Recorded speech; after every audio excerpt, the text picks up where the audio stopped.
Hi creative friend! Today we're joining in the DIY Mommy's Spring DIY and Decor Challenge with a beautiful wood slice lettering project. Welcome back to our channel.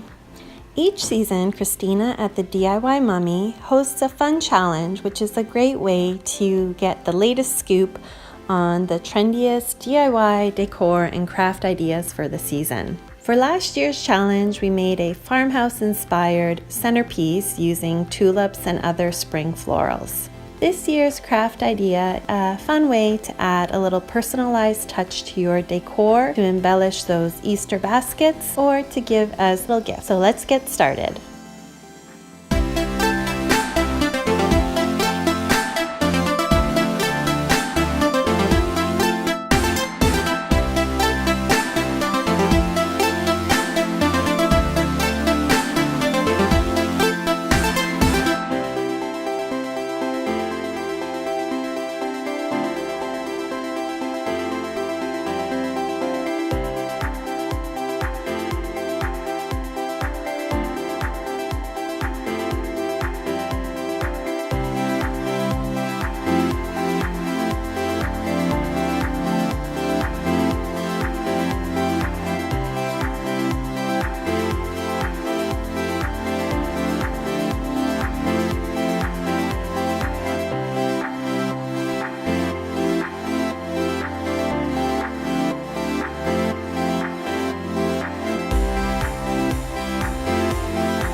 Thank you so much to the DIY Mommy for hosting this challenge.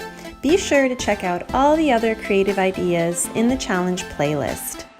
For more nature-inspired DIY, craft, and home decor ideas each week, be sure to subscribe to our channel, and thanks so much for watching. Bye!